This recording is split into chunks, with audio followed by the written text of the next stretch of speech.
Hello po, good day po sa inyong lahat at sana'y nasa mabuti kayong kalagayan at patnubayan po ng ating poong may kapal ang bawat isa sa atin.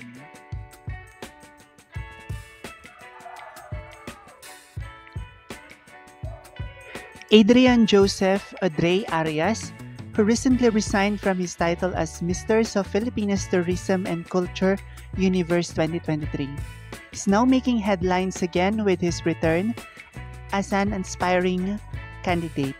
This time, Arias is aiming for the main title of Misters of Philippines, showcasing his determination and ambition in the world of male pageantry. Arias' decision to step down from his previous title and compete again for the higher crown demonstrate his dedication to his goals. His journey reflects a narrative of resilience and persistence, inspiring many who follow his path.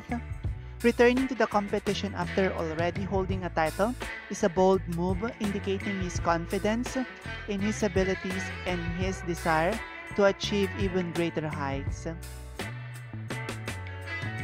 And the final callback is crucially staged in the competition, where candidates are evaluated on the various aspects, including their poise, confidence, and overall presentation. Arias supporters and fans are eagerly awaiting the results, hoping to see him advance farther in the competition.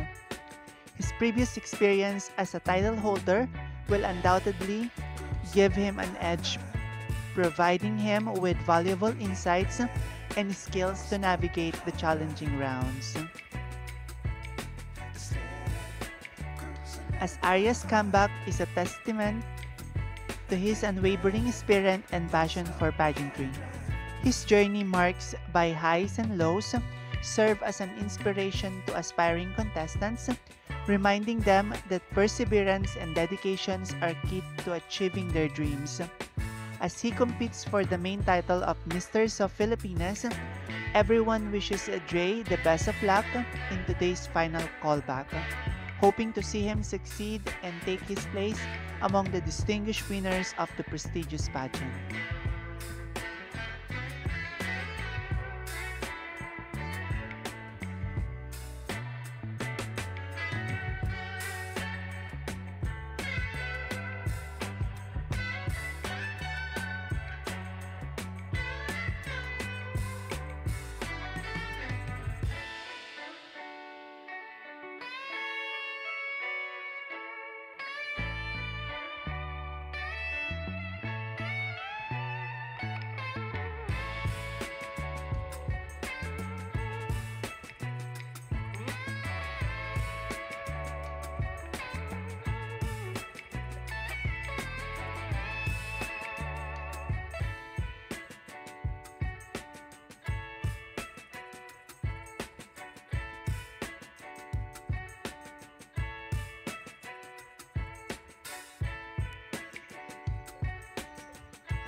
Maraming salamat sa inyong walang sawang suporta. Hinihiling ko ang inyong tulong sa pag-like, pag-komento at pagbahagi ng aking munting channel. Pagpalain kayo ng may kapal sa inyong kabutihan at pagmamalasakit. Bye-bye!